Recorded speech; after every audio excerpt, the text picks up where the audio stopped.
Ya, Ada silakan. Markus 16:18. Mereka akan memegang ular dan sekalipun mereka meminum racun maut, mereka tidak akan mendapatkan celaka. Mereka akan meletakkan tangannya atas orang yang sakit dan orang itu akan sembuh. Kalau dia udah beriman ke Yesus Kristus katanya. Bisakah dibuktikan? Oke, saya langsung jawab pakai data ya. Ya.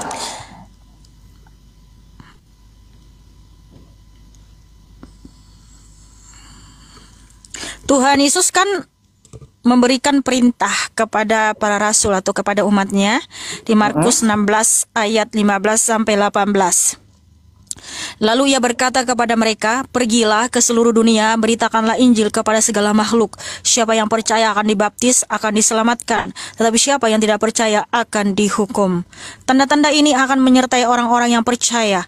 Mereka akan mengusir setan demi namaku. Mereka akan berbicara dalam bahasa-bahasa yang baru bagi mereka. Mereka akan memegang ular. Dan sekalipun mereka minum racun maut, mereka tidak akan mendapat celaka. Mereka akan meletakkan tangannya atas orang sakit dan orang itu sembuh. Itu bisa dibuktikan betul sekali ya. Jadi ketika mereka memegang ular, dengar dulu, bentar. Seandainya Anda, benar, aku dia. Jangan dipotong-potong. Biarlah Alkitab itu menjawab dirinya sendiri ya. Ketika mereka memegang ular tidak akan mengalami maut ya. Nah, siapa buktinya? Kita baca Rasul Paulus di Kisah Para Rasul 28. Ya, ketika Tuhan Yesus mengutus Paulus untuk memberitakan Injil di Kisah Para Rasul 28. Oke, kita baca dulu ya.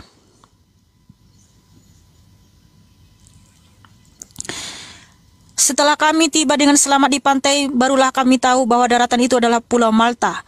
Penduduk pulau itu sangat ramah terhadap kami. Mereka menyalakan api besar dan mengajak kami semua di situ karena telah mulai hujan dan hawanya dingin.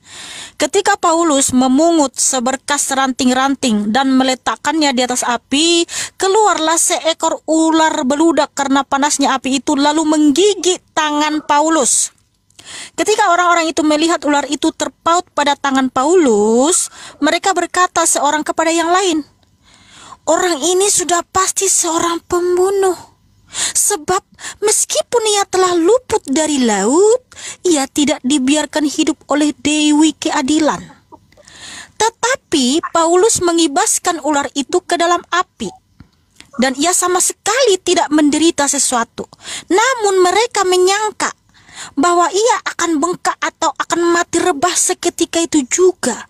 Tetapi sesudah lama menanti-nanti, mereka melihat bahwa tidak ada apa-apa yang terjadi pada Paulus. Maka sebaliknya mereka berpendapat bahwa Rasul Paulus itu seorang dewa. Tidak jauh dari tempat itu ada tanah milik gubernur pulau itu. Gubernur itu namanya Publius. Ia menyambut kami dan menjamu kami dengan ramahnya selama 3 hari. Ketika itu ayah Publius terbaring karena sakit demam dan disentri. Paulus masuk ke kamarnya, ia berdoa serta menumpangkan tangan ke atasnya dan menyembuhkan dia. Sesudah peristiwa itu datanglah juga orang-orang sakit lain dari pulau itu dan mereka pun disembuhkan juga. Mereka sangat menghormati kami dan ketika kami bertolak mereka menyediakan segala sesuatu yang kami perlukan. Wow, haleluya, haleluya. Ini kan Tuhan Yesus di Markus, bentar. Di Markus 16 ini, ya kan? Tuhan Yesus menyatakan kepada para rasul, sebelum dia naik ke surga, Tuhan Yesus kan menyuruh beritakan Injil.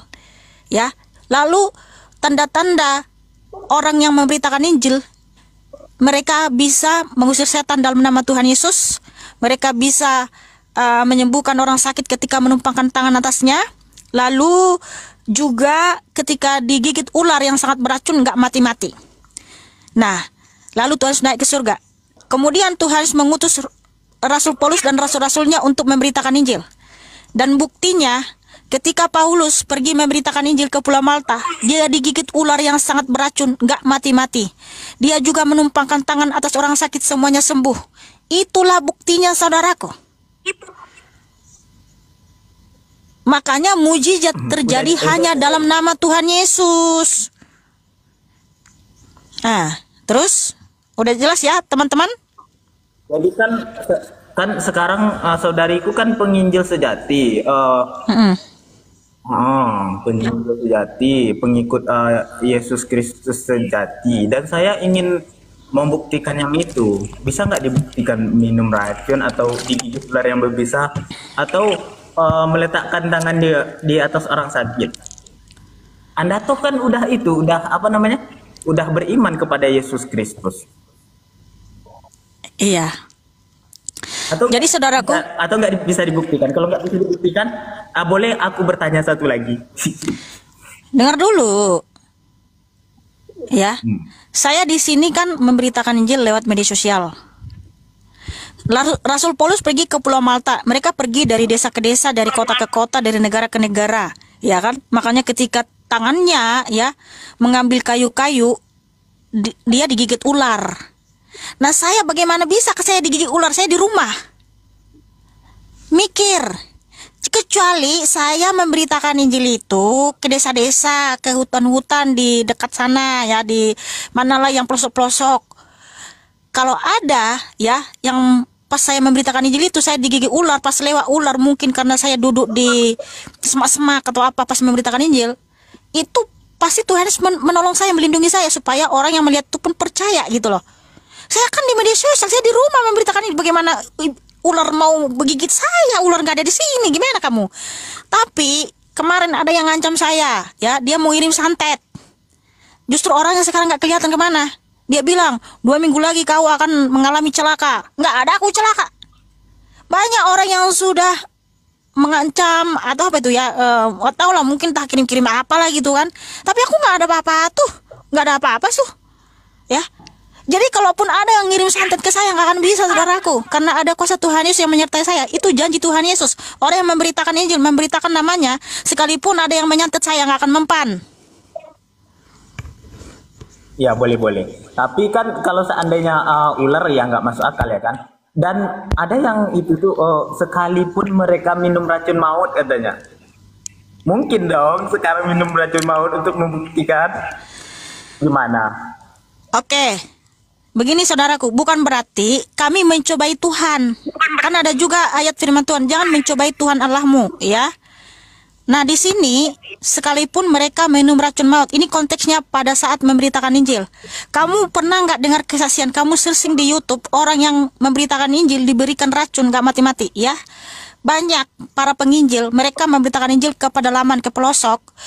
Jadi para kepala suku di kampung itu, mereka udah taruh racun di minuman orang penginjil ini tanpa sepengetahuan para penginjil itu. Ketika dia minum nggak ada apa-apa, justru di situ mereka percaya. Searching nanti di YouTube banyak kesaksian seperti itu. Tapi kalau saya yang ambil racun, terus aku bilang aku minum dulu racun, itu namanya kau mencobai Tuhan, itu nggak boleh. Itu maksudnya ketika kau memberitakan Injil, lalu ada yang mau mencelakai kau, menaruh racun di minumanmu, nggak akan mempan. Kalau konteksnya kamu sedang memberitakan Injil, memasyurkan, memuliakan nama Tuhan Yesus. Begitu maksudnya saudaraku, ya. Saudariku, boleh nggak bertanya satu lagi? Itu ya, silakan. Kita anggap aja udah selesai kan? Ya, oke saudaraku, Yesus silakan. Itu kan mati untuk menebus dosa manusia, toh? Betul kan? Menebus manusia berdosa supaya kita bangkit berdosa. Untuk jadi, hidup yang kekal. Ya, kalau seandainya kita kan beriman nih kepada Yesus Kristus, kita boleh dong mencuri, kita boleh berzina, memperkosa dan lain sebagainya. Kan kita udah ditanggung. Ibarat kata kita makan, Yesus yang bayar, aku yang bayar katanya. Boleh dong kita mencuri, memperkosa dan lain sebagainya. Oh, ketika ada orang gini ya, kayaknya si Apri ini, ketika ada orang yang traktir dia kan teman-temannya, aku yang traktir kamu Apri, semua dimakan diborong, itu kamu nggak tahu diri. Iya, kalau seandainya orang bisa jadi duitnya terbatas. Tetapi kalau Tuhan pengampunannya tidak terbatas loh. Jadi kita Ya, bebas dong ketika kita oke. percaya Yesus Kristus, kita boleh maling, boleh memperkosa dan lain sebagainya. Seenak kita dong hidup. Mm-mm.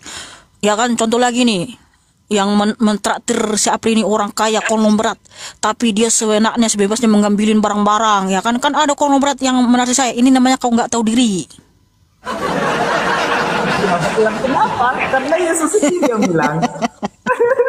Yesus sendiri bilang. Iya, dia rakus mati ini, rakus nggak tahu menebus diri dosa ya. manusia. Orang-orang seperti ini nggak perlu Mari kita- ditraktir. Gini Jadi loh. maksudnya gini, dengar Apri, dengar. Kita kenapa ditebus Tuhan Yesus? Karena kita orang berdosa. Kita membutuhkan Sang Juru Selamat.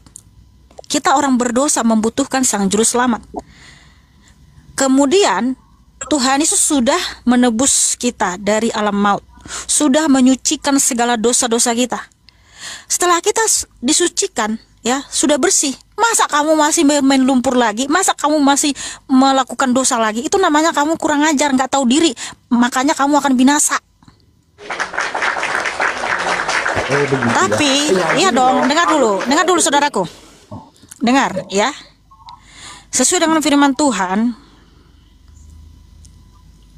dulu kan kita manusia mati ya. Tanpa Kristus kita manusia mati.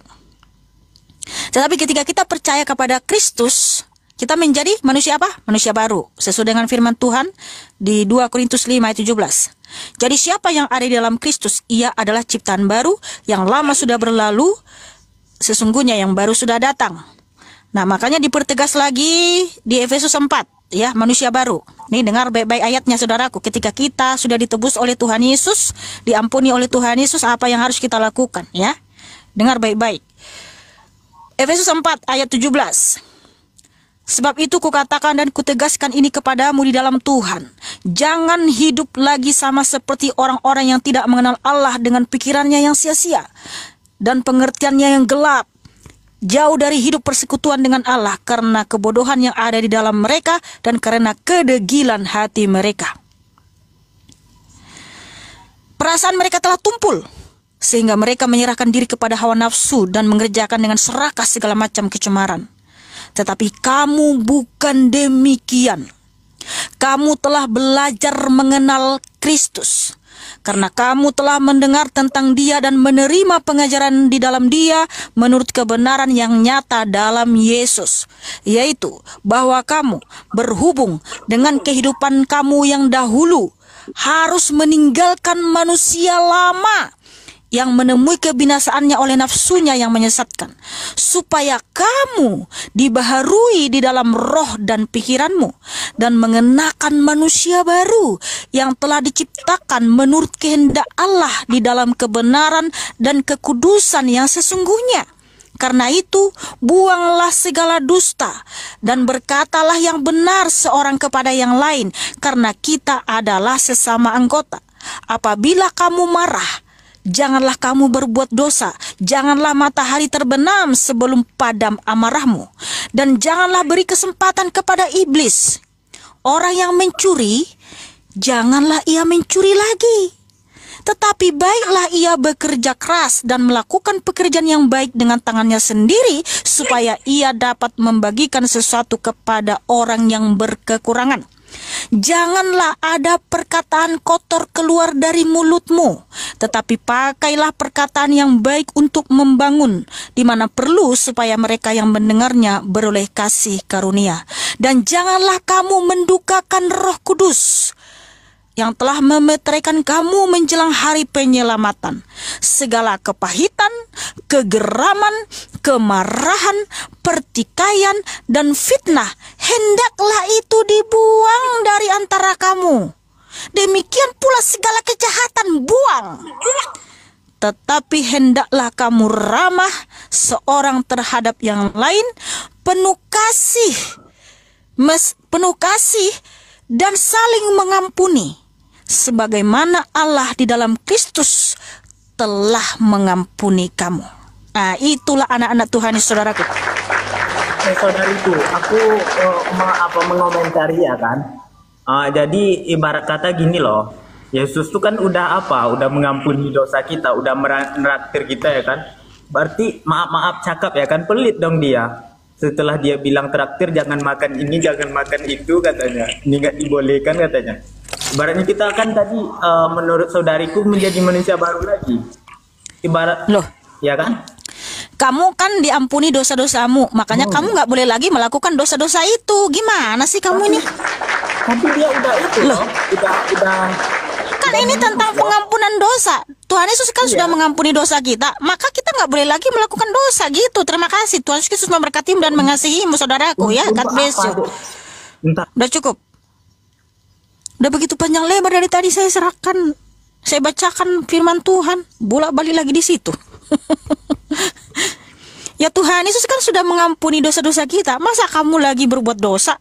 Tuhan Yesus kan nggak mau kamu hidup dalam dosa. Lagi pula saudaraku, anak Tuhan Yesus ya, kita ini yang sudah ditebus Tuhan Yesus, sudah diampuni. Coba kamu berbuat dosa lagi, kamu sendiri yang gelisah, nggak akan bisa tinggal dalam dosa itu. Itu betul anak Tuhan Yesus ya. Bukan emosi saudaraku, soalnya bolak-balik di situ aja.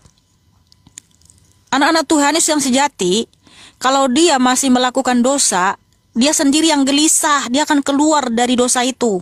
Contoh nih, kita kan sudah anak Tuhan Yesus, tapi masih pergi ke klub ya, dugem, mabuk-mabuk dan segala macam. Kamu akan sadar sendiri, oh iya saya anak Tuhan Yesus, saya kan nggak boleh ada seperti ini. Kamu akan gelisah dan kamu tinggalkan itu semua. Kamu nggak pernah lagi melakukan itu. Tetapi kalau dia katanya Kristen, aku Kristen, tapi dia masih pergi begitu-begitu aja gitu kan, masih nyaman melakukan itu bukan anak Tuhan Yesus. Dia nggak pernah tinggal di dalam Kristus.